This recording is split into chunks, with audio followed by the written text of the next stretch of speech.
Hello, everyone. It's Friday, the 11th of July, 2025. Patrick Scott here. It is a beautiful 106 degrees in Las Vegas today. We are in the heat of our summer. We had a wonderful June. It wasn't bad at all. And so 106 for us isn't really too bad. When it gets up to 120, 122, it gets a little toasty. But right now, we're just enjoying a beautiful summer here in the west coast of the United States. So you'll notice a few things.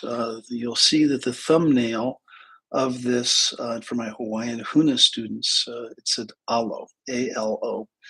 And ALO in the Hawaiian language means to face it.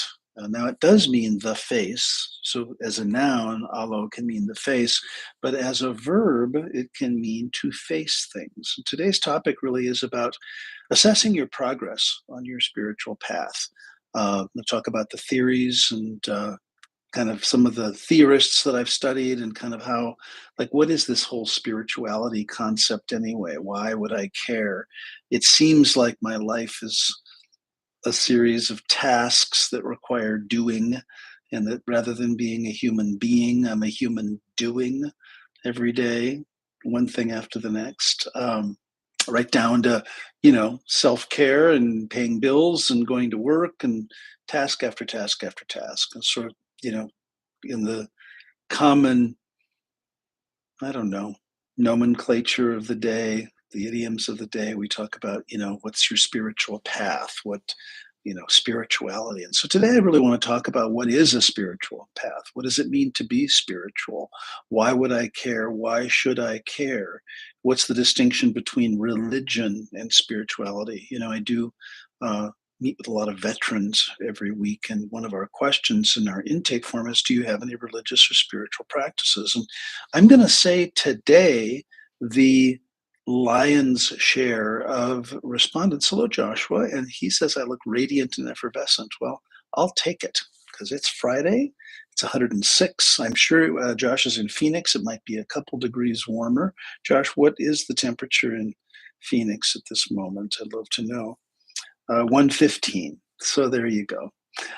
And I will tell you, I am used to the heat here in Las Vegas, but Phoenix feels hotter, not just temperature wise. There is a different quality to the heat in Phoenix that is, I admire anyone. And then, of course, in Florida or more humid places, there's a different quality to the heat. So choose your heat. And here we go. So, this idea of the alo, the idea of, and I don't know, I just kind of make this stuff as I go along. One of the qualities of the Hawaiian culture, and I remember studying the hula a number of years ago, where I actually did a workshop in which I performed hula or huna workshop. Huna is the larger umbrella of Hawaiian shamanistic studies, and subsumed under that is the hula, the dance, that of. It's pretty widely known worldwide. Kelly is here and says you're still a stud and wants to learn that Huna and BL. Learn Huna and BL. Okay, well, Kelly, I'm here. I'm your teacher. I'm your daddy. I could be your daddy.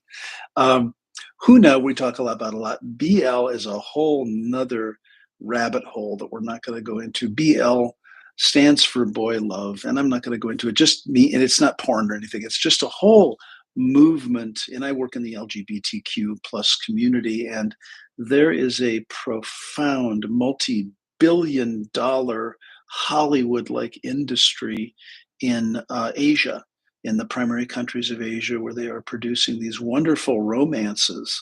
And we've seen some in Hollywood, but BL stands for boy love, GL stands for girl love. And so it's really very clean cut. These things are rated PG-13, and they're almost like romance novels, but they're lower budget films in Asia.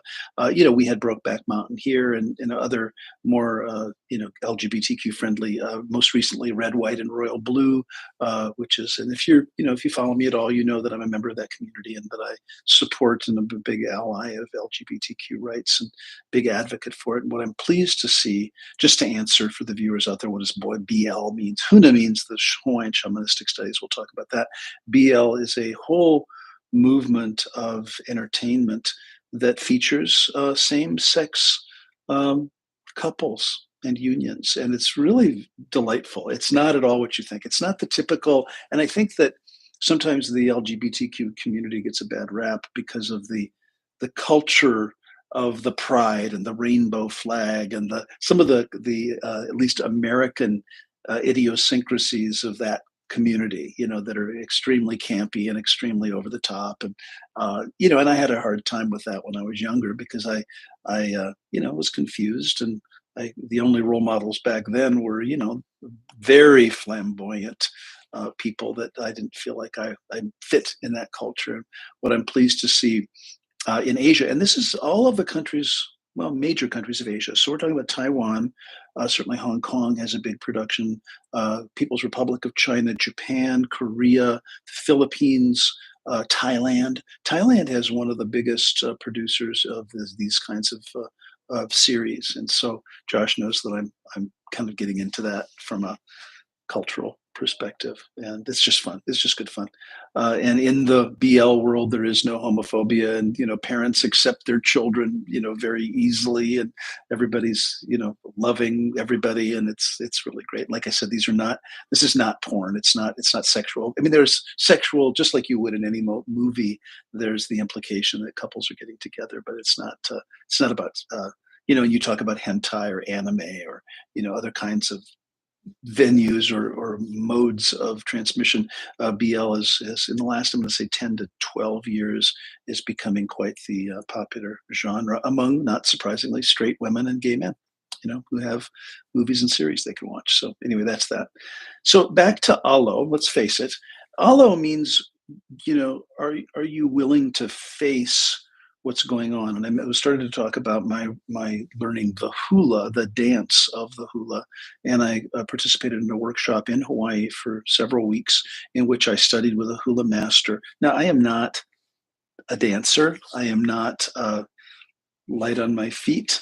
Um, Although I was at Studio 54 last week, we talked about Grace Jones and my experience in the nightclubs of the 80s. And so I was certainly a disco dancer, and I could handle myself. But I am not known to be very flexible. I'm not known to be, even though I'm a student of yoga for my whole life, I've challenged that, faced that. And the reason I want to talk about hula is, um, under the guise of spirituality, is that it's so much more than just the movement.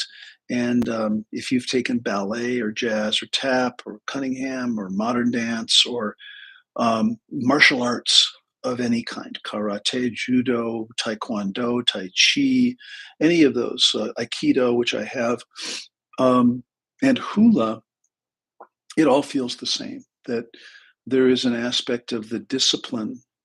And I think because I'm working with a lot of veterans, if you've gone through boot camp of any of the armed forces, if you've been to war, there is an aspect of your life that you are called to face. And certainly in our culture now, we have many opportunities to avoid. We have lots of substances, lots of foods, lots of activities that we can do. Certainly, YouTube can be a fuel for education and interaction. It also can be a great escape. Social media can be a wonderful thing. It can be a great escape. I have nothing to say about how you choose to digest and consume media. We have talked about in other videos that we do know statistically that, and I'm actually trying this. If you go, let me grab my phone. It's turned off, by the way. But if you start your day with this, this is my alarm clock. I'm wearing an analog, old-fashioned mechanical watch, a Swiss watch that I got as a gift for my anniversary, my 25th anniversary. It's a beautiful Swiss watch, not particularly expensive. It's not a Patek Philippe. It's an Oris, which is a very solid Swiss brand, but it's mechanical. Now, I also have an Apple Watch, and I lately have been choosing to let go of some of the tracking. I've lost weight, and I've chosen to wear this mechanical watch that's a self-winding watch. If I wear it, I never need to wind it, and it's just a lovely watch. But it doesn't have an alarm feature on it, and so much to my dismay. Now, the reality is I get up on my own, usually around 5 or 6 in the morning. I don't usually need an alarm clock. But if I'm going to use an alarm clock, it's this.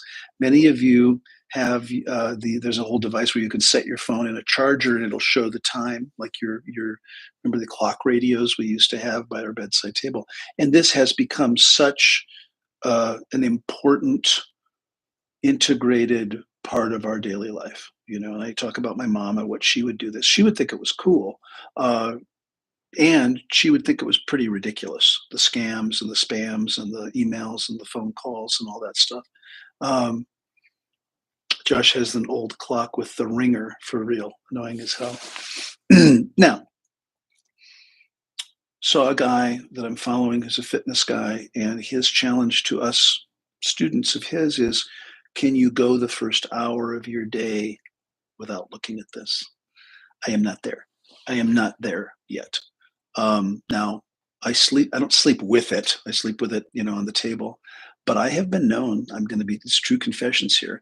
I love YouTube and I love videos and I love watching movies and I love relaxing. I love reclining. I love the couch. I'm sitting in a recliner now. I am a really good lounger. And true confessions, I sometimes go to bed with my laptop. Now I know that I'm probably not the only one, but I'll go to bed with my laptop early, just get in bed because I want to get in bed. I'm not ready for sleep. And this is funny. And I'm kind of cautious because I teach and I train cognitive behavioral therapy for insomnia. And I'm almost embarrassed to admit that this is really bad sleep hygiene. So don't do as I do as I say. Okay, here I go. I sometimes will, just kind of rather than sitting on the couch or sitting in a chair with the big TV in the living room. I don't have in any of my homes. I don't have a TV in the bedroom. That's been one of my compromises. Is that I just try not. I try to have the bedroom for sleep, and that's it. No, not for work, not for. So I get up out of bed if I'm doing a telehealth session.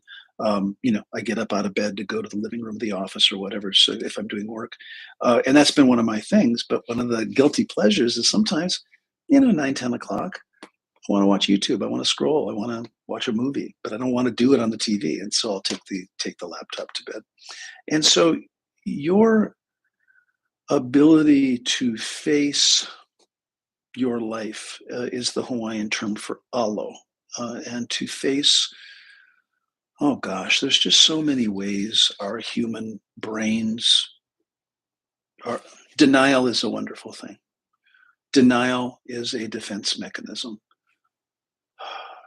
There's an old movie, and I read a thing the other day, probably online, that said, "How do you know if you're old?" It's you find yourself making pop culture references to things that nobody's heard of. So here I go. I have talked about The Wizard of Oz, and now I'm going to talk about Gone with the Wind. Now, I have never seen Gone with the Wind, by the way. It was a 1939 movie with Clark Gable and Vivian Leigh, and I've never seen it. But apparently, it's about the South, about the old South, the plantation times in the America, in America.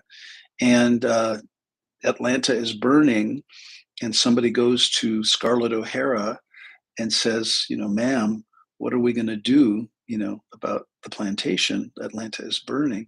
And she just says in her very Southern, beautiful Southern Belle voice, well, I just can't think about that right now. I'm just going to think about other things because I just can't think about that right now.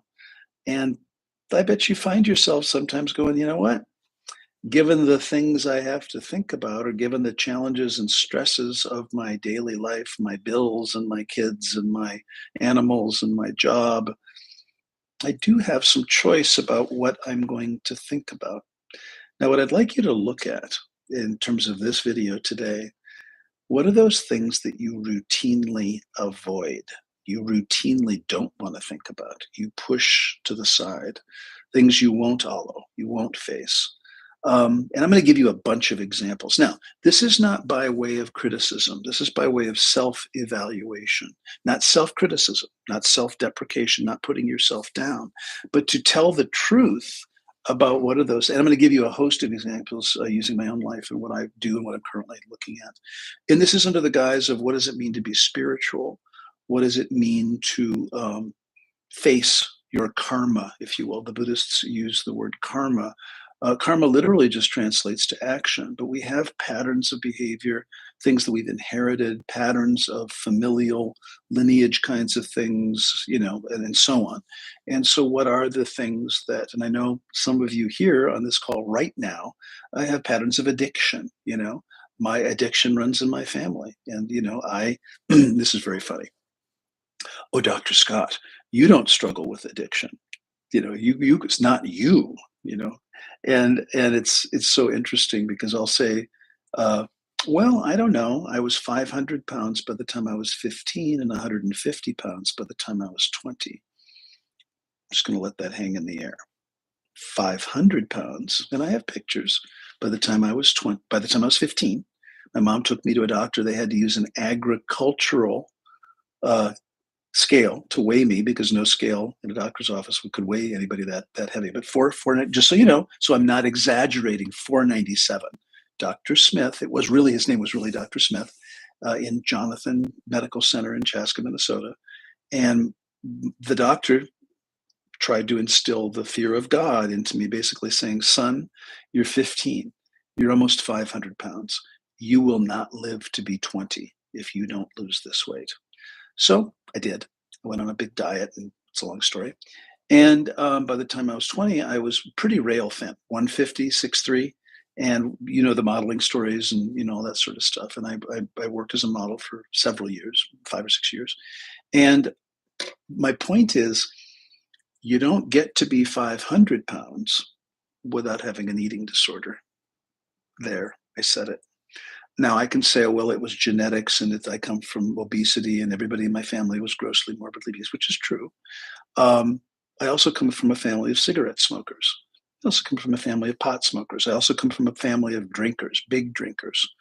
There are no, you know what, I just found, I'm going to share it at some point online.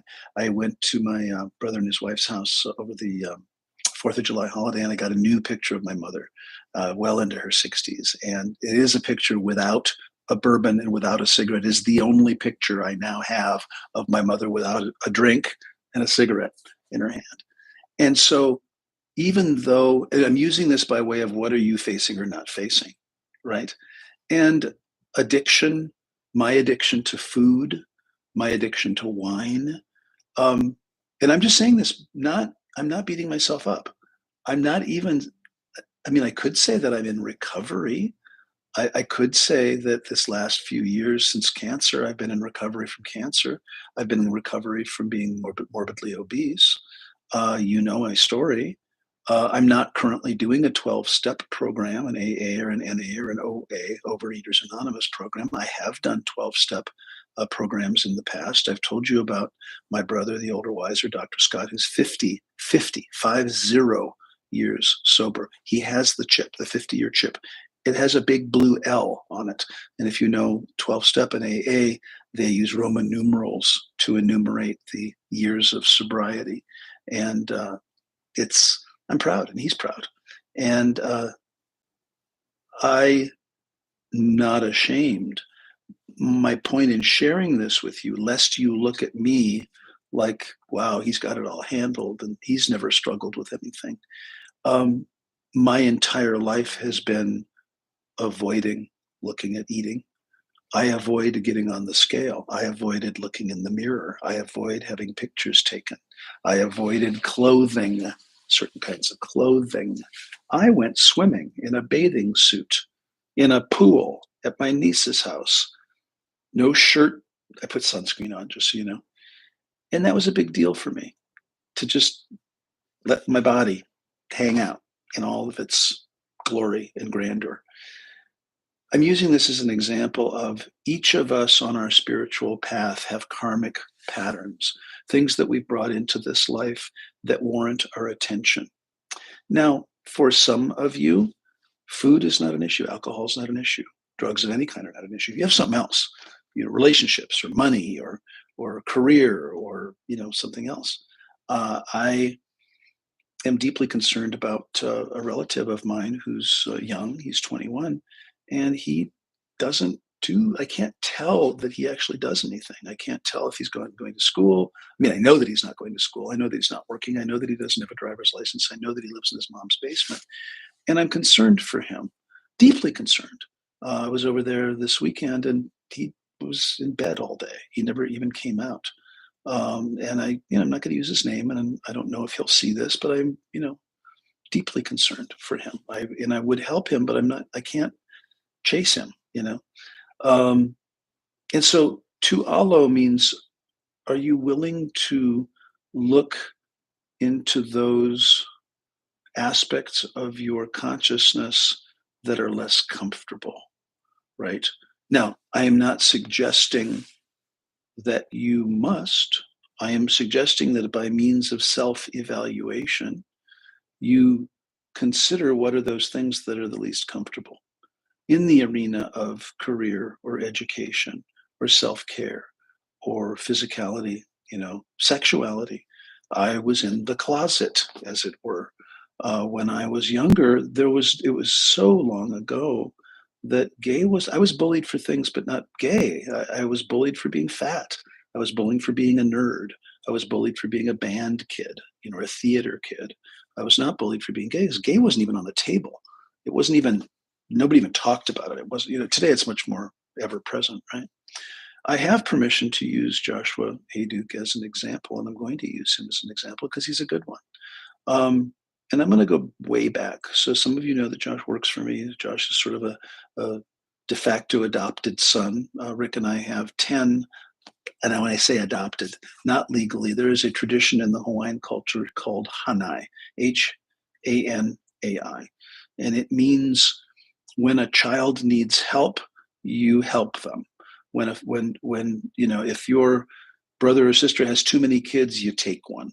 When somebody needs some assistance, you help them. And so we have 10 such children that are all adults now that we have supported and helped, not in a formal sense, not in a legal adoption thing, not even in necessarily a foster care situation. And Joshua is one of them. So, I'm going to brag a little bit on him today. And I'm going to try not to be dramatic, because I don't need to be. His upbringing, his history is dramatic. Joshua was born premature to a drug addicted woman who we think may have been a prostitute, clearly addicted to crack cocaine, and may have been bipolar. We don't really know. He was born addicted to drugs, as many preemies are, and I've worked in the neonatal intensive care unit, so I know drug babies really, really well. Somehow, and I don't know the story, they found Josh's biological father, who was in the military at the time, and he was placed. His biological mother killed herself when he was 2 months old. He also has a biological aunt who killed herself, and that suicide and addiction and bipolar disorder and ADHD and all sorts of stuff biologically runs through all sides of his family. So he is placed with his biological father. Now, I don't know if they did genetic testing. I don't know how they knew this. I don't know the story. This was before my time. But his biological father married another woman, a different woman, not his mother, who had committed suicide some years later. And he has 2 stepbrothers and a stepsister, or step half, I guess it would be half brother, half sister, and so on. And the household growing up, as I've heard from those half siblings, not just Josh, was very abusive. And I'm not going to go into the details because he's on the call, but I want to talk about the predisposition of just his upbringing. On his 18th birthday, he was kicked out of the house and homeless. I mean, literally locked out, homeless with no money. He figured out a way. Now, the details are hazy. I wasn't there. This is way before my time in Josh's life. I met Josh when he was in his early 20s. And he didn't drink at all. I wanted him to. I thought he would be more fun if he did drink, So we're hanging out. We're getting to be friends, in that way. Kind of. I actually hired him to be the statistician on my dissertation. That's how I connected with him, and he did a beautiful job. He's a very, very smart young man, and I hired him. And we were hanging out a lot because that's what you do when you're in a doctoral program. And we're spending some time together, and I'm kind of getting to know his story. And we became friends, and I mentored and taught him some stuff. And I was never his therapist at all. It was more of a he worked for my company as he does now. Um, and he didn't drink at all. And he struggled, and he was candid about struggling as a kid with ADHD, and he was raised in a very Pentecostal, very strict religious environment, which, as he would say, every time you turn around, you're going to burn in hell for something. And But when I met him, I remember very clearly offering him some wine, and he was and it wasn't like he was anti-alcohol. He just didn't drink at all. And so, one thing led to another. He went to school, our paths, crossed in various ways. And at some point, he started developing anxiety and a panic disorder, really. And started medicating with alcohol. And I was at first, he went to school in Florida. I'm not trying to get too detailed, but he went to school in Florida. Um, I don't remember the name of the school, Daytona State or something. And so Rick and I would visit him because he was, we've taken him in, and Rick liked him and I liked him, and he was a great kid. And, we went to see him, and Rick's parents were in Florida. So we went there at Thanksgiving. We saw Josh, and he was drinking. Now, this may be 15 more years ago. I don't know. And I thought, well, yippee, Josh can drink with us now. Well, at that time, didn't seem to be a problem. It didn't seem to be, he was in college. He was making friends. He was drinking with his friends. I don't know. I didn't think it was a problem. Now, remember, I'm in the substance abuse business. I am a clinician. I assess for substance use, but I didn't see it. And so, long story short, Josh developed as a means of handling anxiety and self-medicating with anxiety. In addition to seeing doctors and things like that, he used alcohol as a coping mechanism for panic disorder, as many people do. Just like people who are in car accidents, they get pain medicines and they become addicted to the pain medicines. And pretty soon, while the physical injuries of the car accident have healed, what we have now is an addiction to opiates. Josh developed a panic disorder over time, a long time. This didn't happen like that. As addiction, it doesn't happen like that. And before we knew it, he is telling us that he has a problem with alcohol. And, there were lots of things, skipping and dropping out a lot of things. But the point is now, I think it is, would you mind sharing, Josh? I think you're sober like a year right now, like right around today. I would love to know what your sobriety year of sobriety date is. And he's given me permission July 25th. So it's July 11th. So on July 25th, and I'm so proud of him because he's managed this so responsibly, and he's been in rehab, and he's in 12 step. And I remember some of the false starts. And this is about denial. It is about facing your demons. This is about taking ownership 100% for your whatever it is, alo, to face it. And I remember when he first disclosed, this was several years ago, that he was having a problem with alcohol. I didn't see it.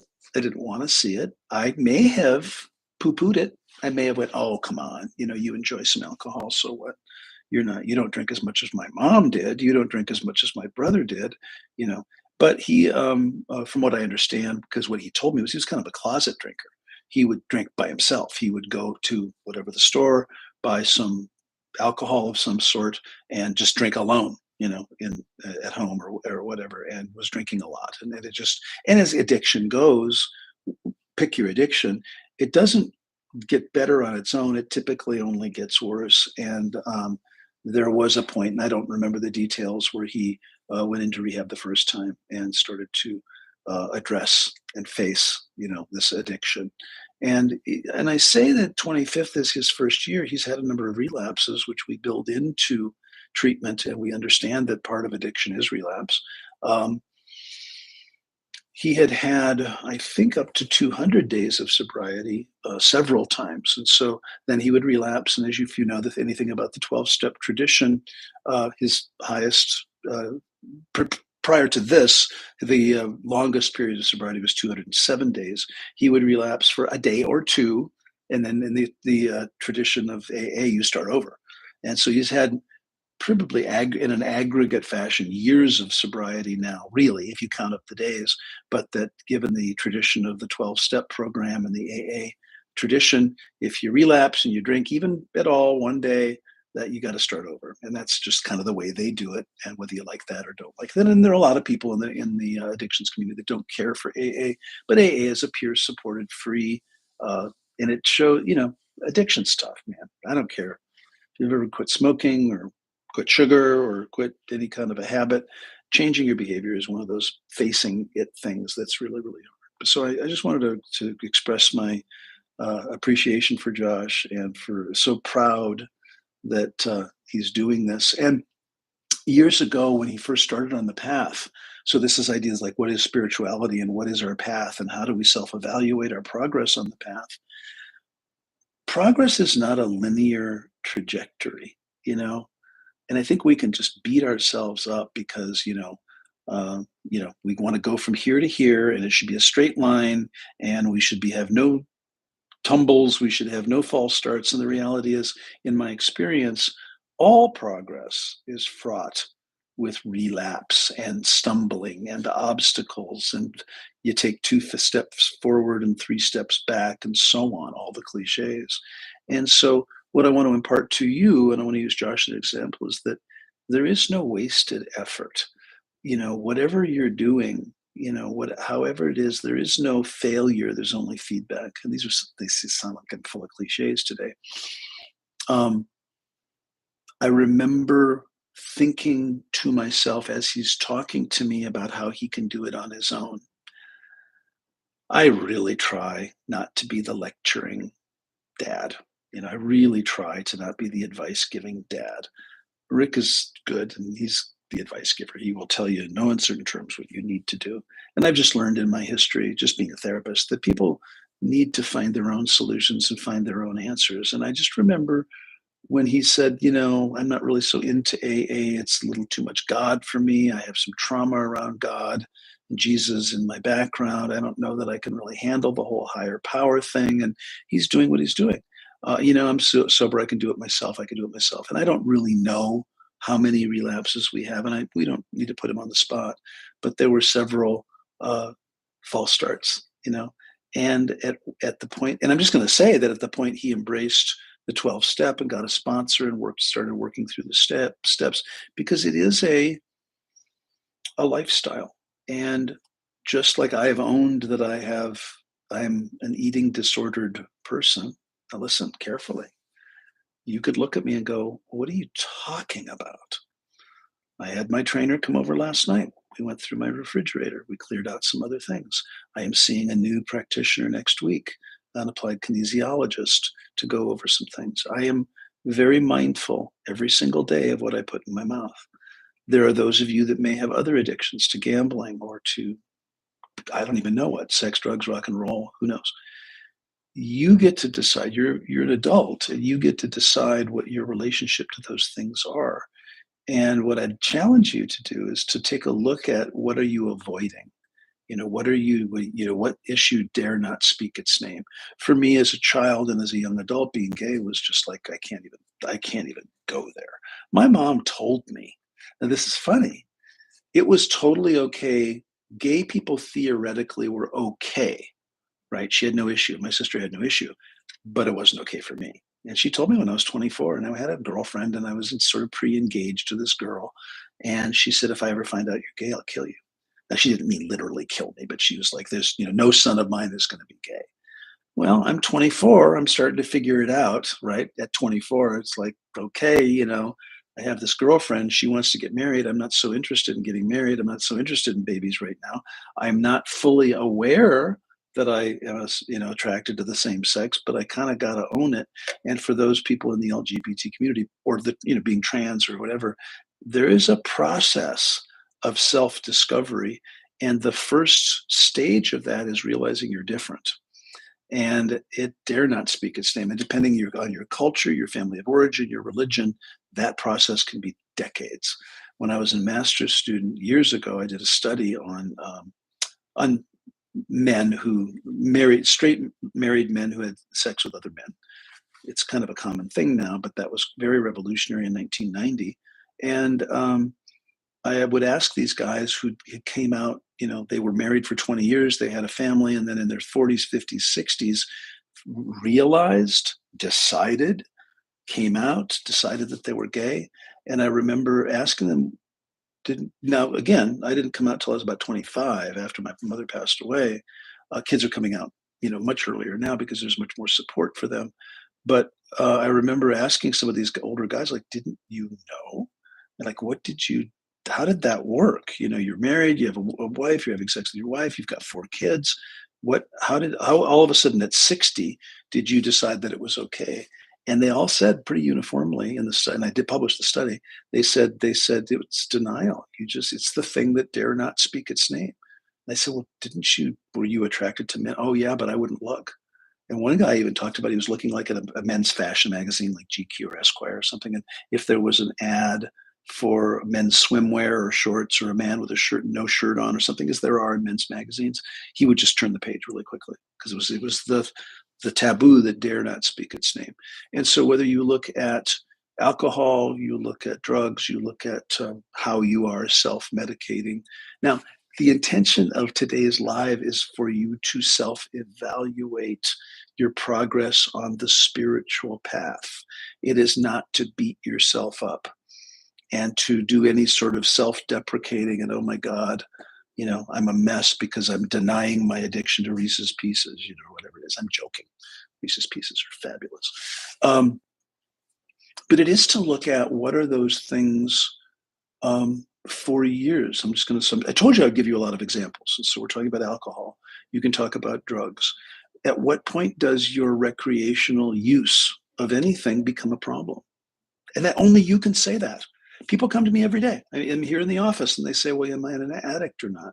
Am I an alcoholic or not? Am I gay or not? Am I bisexual? What am I, doctor? Help me. And that is a very personal decision. My mother drank alcohol and smoked cigarettes until her last day on the earth. And she would hold a bourbon in one hand and a cigarette in the other and say, don't ever smoke and don't ever drink, honey. Don't do as I do as I say. And she would never have admitted that she had a problem with alcohol because she didn't. We all did, but she never would ever admit that she had a problem with alcohol. And then it was weird. My brother came home one day after a sociology class in college and announced with great fanfare to myself and my mom that he was an alcoholic. And we were like, what are you talking about? He was like 19 or something, and it was just like, what are you talking about? No, I've decided and now looking back on his trajectory, yeah, he was smoking cigarettes, he was smoking weed, he was drinking alcohol, but that's what everybody did. What do you mean? And even my mother with her bourbon in one hand and her cigarette in the other was like, honey, what are you talking about? And that was his personal decision. And he's obviously been very committed to AA and very committed to 12-step. He's still a sponsor. He still goes to meetings. He's very active in the community and loves it, and just absolutely loves it. Not my place, not our place. That's why it's called anonymous, is because it is, and I have permission, to share. It is a very personal decision. So take a look at, let me give you some other examples. For years, I didn't want to look at my bank accounts. I didn't want to know how expensive things were. As long as I had enough money in there to pay the bills, I just didn't look at it. I'm much more proactive lately about, because these days you sign up for, oh God, what is it? Whatever subscription. Oh, you know what? This is good. So I have Michelle who works with me, and you know her, and she does bookkeeping. She does the profit and loss. She works with the CPA, and she kept, she'll say, what is this charge? Your business checking account, $179. I don't know. What is it? It says merchant services. I said, it's probably a merchant account. You don't have a merchant account with Wells Fargo. And for years, she kept saying, what is this? And I would try to dispute it. And there was, for some reason, it was not disputable. And I didn't want to look at it. And it was, I don't know if you've ever done this, where you have like a recurring charge that's taken out of your bank account. You really don't know what it is. And you try to get to the root. Of course, it's never easy. They don't, they don't make it easy for you to cancel these subscriptions, whatever they are. And so I finally had to go into a branch, and this was just within the last year. And I had to make an appointment with a banker. I mean, this is so funny. These days, I actually had to physically walk into a bank. We don't do that anymore. All of our banking is online, and this was an online transaction, $179 out of the business account every month for years. And I just assumed it was one of our, because we take credit cards. I'm a therapist. I take a credit card. It says merchant services. And I thought, well, okay, they're charging me a fee for using and Michelle was this is not, we don't use Wells Fargo for that, you know. And so I had to go in and I asked the banker, I said, it's coming, it says Wells Fargo, it's a Wells Fargo charge. What is it? And the bank went, I have no idea. I said, what can we have it stop? She goes, yeah, we'll have to do a formal stop payment. And she was great. She said, and trust me, somebody's going to let you know that you have stopped paying them $179 a month for the last, umpteen years. Well, what it was a credit card machine that I got through Costco in like 2005 that I used for a couple of years in my private practice office and then didn't use it. And I paid $179 to Costco and whatever the company is that does their credit card processing for 10 plus years. Now, of course, they don't offer you your money back. My point is, this was my bottom to kind of go, I might want to start paying it, because when you do the math, $179 a month times 10 years, that's a chunk of change that I just paid. And my irresponsibility in my denial over, I don't want to look at the money, I don't want to look at the bills, can't somebody else just handle that for me? And that was very expensive, and it was a very expensive lesson. Now, again, I know we're talking about tasks, and we're talking about addictions, and we're talking about stuff. This is are you willing to look at where you are on your path? Are you willing to take a look at those things that dare not speak their name? What if you are an imposter? What if you don't? What if you're not good enough? What if you're not? What if you're never enough? That kind of stuff. And I'm really, feel my heart, please. I'm doing this in the spirit of appreciative inquiry, as a fun exploration, not to beat yourself up. Oh, I beat myself up, for how much money I wasted. So now my behavior has changed. I look at every charge. Now, some of you out there going, well, of course you look at every charge, idiot. How could you not look at every charge? Well, I didn't. I just figured the universe would take care of it. Well, it did. The universe took really good care of Costco for 10 years on my behalf. That's one example. So whether it's money or then your relationships, you're with these people, you're partnered with these people. I can go back to using my nephew as an example. It's not my kuleana. It's not my responsibility to either. I can be concerned for him at 21, not really ever leaving the house. And I've talked to his mother. His mother's talked to me. Not my business. It's not my kuleana to handle it. And I'm concerned. I'm concerned for him. And it's not because he won't talk to me. It's not my business to barge into his house and say, why are you depressed? Are you anxious? What's going on with you? Do you need therapy? Not my place. And so I'm good and better these days with family, about my boundaries. Now, if he were to reach out to me and ask for help, I would be more than happy to help him. I'd be more than happy to talk to him. I'd be more than happy to guide him in some sort of a direction like that. So you stay in your lane, you look at yours. So when you look at your relationships, whether that's with a child, a spouse, a partner, somebody in your family, are you willing to look at how it's going with your marriage? Are you willing to, and understand that these relationships evolve. You evolve. People do evolve separately. And it doesn't need marriage counseling, but it does need at least some conversation. How are we doing? Is everything okay with us? Is everything all right? I've been married 25 years, and that's this watch, by the way. We talk. We are very different. If you know Rick, wow. Opposites attract.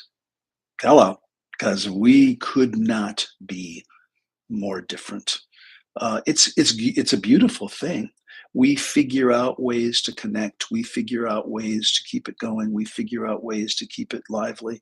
We know our activities that we really enjoy. Um, we are we operate at very different frequencies. Um, that's I'll just leave it at that. That he's a lovely, lovely man, very warm. Just he doesn't know any strangers. He's so warm. He's much warmer than I, by the way. People love him. They tolerate me, but they love him because he is just so gracious and so warm, and creates such safety. And I tend to be the more reserved, introverted. I know that's surprising because I do all the talking on these things, but I'm actually very introverted and really recharge alone, and really need my time in the cave. And so, but that's okay because we talk about it.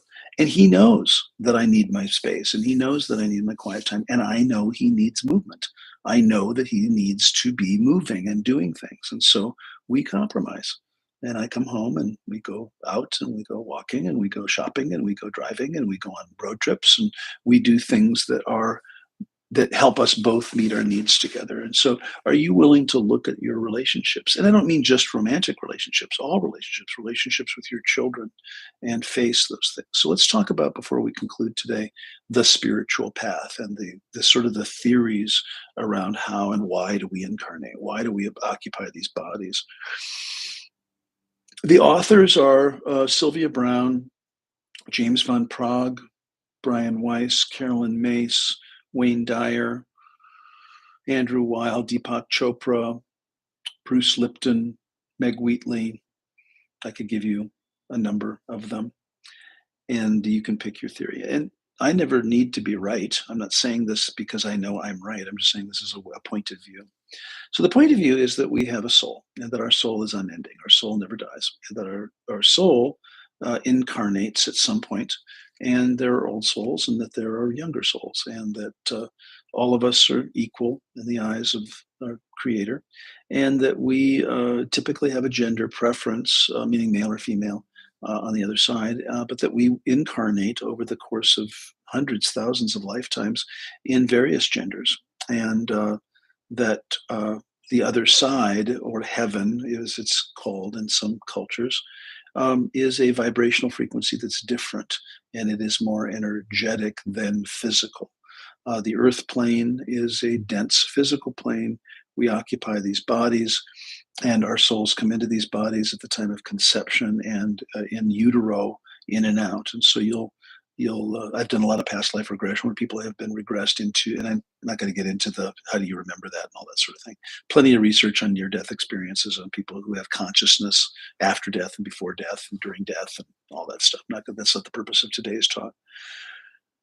So we have a soul, kind of a karmic patterns, things that we work on, and that part of our learning as we reincarnate um, is to challenge ourselves, to polish ourselves. Now, the thing that's most notable is, apparently, as the theories go, when we are, this is so counterintuitive and it pisses me off, frankly. Apparently, our lifetimes of royalty, of great wealth, of great ease, of great abundance are not the lifetimes that polish us to be closer to our Creator. So apparently, there is a pecking order, and there is a hierarchy, and there is some point our soul's ascension gets to the place where we no longer incarnate, and we become spirit guides, we become other things on the other side. And then there is, and this freaks people out, so hang on. Apparently, then we become higher council members, and we become so wise and so brilliant and so perfect in the eyes of our Creator, that our soul assumes into the collective energetically, and that we no longer individuate.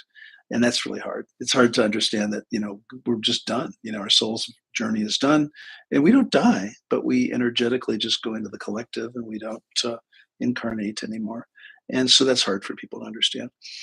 I myself have been regressed to, over 650 past lives, and so I understand that I've been many things. I've been the good, bad, and the ugly, and that's hard also for people to understand. That in order to understand the light, you have to understand the dark. In order to understand the above, have to understand the below, and that a part of our lives are a series of dichotomies. If you didn't know negativity, you wouldn't know positivity. If you didn't know difficulty, you wouldn't understand ease. And so it's that polarity that helps us grow. And if you think right now, and I'll leave you with this as we conclude today, think about the things that you're most proud of. Think of the things that you've accomplished. Think of those things that you really kind of go, okay, yeah, I really did that. I'm really happy about that. And so get, just now as we're talking, get some things in your mind of like things that that you really made a difference. Now, and I have several. I have cancer I've overcome and various challenges. I don't know. I have a doctorate. I have a career. I've got some academic things I've done. I've got, things that I'm proud of. Now, I would ask you those things that whether that's a child that you've developed or a job or a career or your own personal development, your own physical body, your excellence in terms of your health and wellness, whatever it is, were those things easy? Were they comfortable? Were they risk-free? Were they guaranteed? Were they overnight? Were they convenient? Were they comfortable? And so on. And that's your key. And I'm sorry, I wish I had better news. I don't, so much on the internet now about the lives of the wealthy in Monaco and Dubai and all the Rolls Royces and all that stuff. And I'm a celebrity watcher, man. I love, looking at the lifestyles of the rich and famous. And then I love watching people who I admire, like the Dalai Lama or Daisaku Ikeda or, oh, I don't know, Oprah or Ellen or, oh, I don't know, pick your celebrity. And it's so Taylor Swift or BTS. So this is a boy band from Korea. And I love hearing their stories because I think we want to put them on a pedestal. We want to say, oh, wow, once I get there, wherever there is, I'm going to have it made. And when you hear some of the stories about what it took to get there, Celine Dion, a great example now. And I don't know if you know her story. She's a wonderful vocalist. And she had, and I forget the name, I think it's called stiff person syndrome. So for all of her money and all of her celebrity and all of her talent, she has some sort of an autoimmune disorder that she's fighting through right now. And she came back last summer in the Olympics and performed for the opening ceremonies of the Olympics. And if you have a chance to, I think the movie is called I Am Celine. If you have a chance, I mean, it's a tearjerker because it just shows we are all in this together. We are all equal. And what I mean by that is nobody gets through this life without birth, old age, sickness, and death. Nobody. Children are the great equalizer. I love to hear Ryan Reynolds talk about his children. I was at a party, Nathan Lane's birthday party a number of years ago, and I sat for 2 hours and talked to Jerry Seinfeld. He was a new father and he had like 3 or 4 kids or something. He heard that I was a therapist and wanted to talk my ear about what do I do about this? It's Jerry Seinfeld. Do you know that Jerry Seinfeld's a billionaire? Do you know that he created the American Express Black Card? They made it for him, and I'm sitting there talking to Jerry Seinfeld, and it's the stuff of humanity.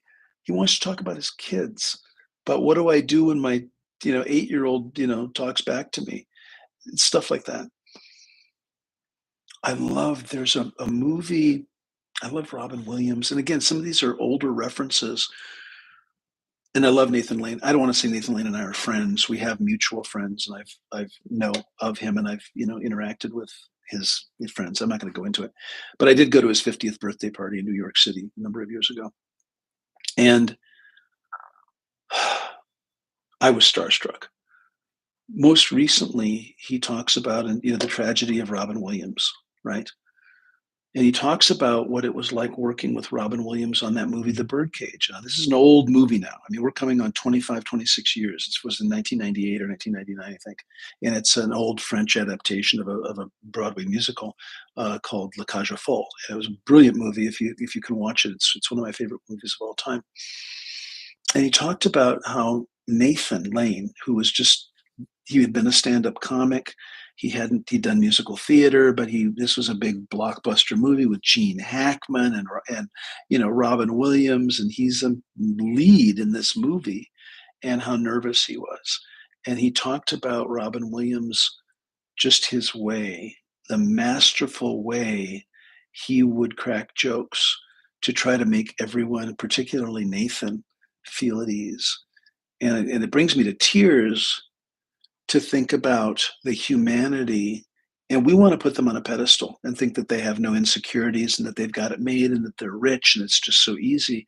And it just brought me to tears to hear just the way Robin Williams was so committed to Nathan and would reassure him in a very obtuse way by just cracking jokes and making him laugh and trying to diffuse the nerves in the scenes. And Nathan, of course, talks about it much more eloquently than I. And so take a moment, if you can, in the next few weeks to just sit down quietly and assess. And the Dalai Lama actually says it best, where he says, every 2 to 3 years, take a pause and just assess how you're doing on your path, on your spiritual path. And take a look. Take a look, most notably, number one, where you've made progress, because you have. We tend to be so perfectionistic and to only look what's left and only look at what's missing. Take a look at where you're proud, where you've made progress. And then number two, take a look at what's next. Not what's wrong, not what's bad, not how you failed, but just take a look at what's next for you. Because that, you know, the Buddhist faith that I practice says, and there's a term in Sanskrit that says earthly desires are enlightenment. There's this idea that in order to be spiritual, you got to go sit on top of a mountain. And the Dalai Lama practices this, and all really world religions are really where you do your spirituality. I know one of you is working in a treatment center, way too many hours, way too many patients. It's God's work. There is a place for you in heaven. I promise you. And if you go down, we all lose. And so I want you to do God's work. And this isn't a religious talk. I'm not really that religious, but I want you to do the work that feeds your soul, but not at your own expense. If you go down, your kids lose, your family loses. And so taking care of yourself and doing this self-evaluation is not selfish. It's not self-centered.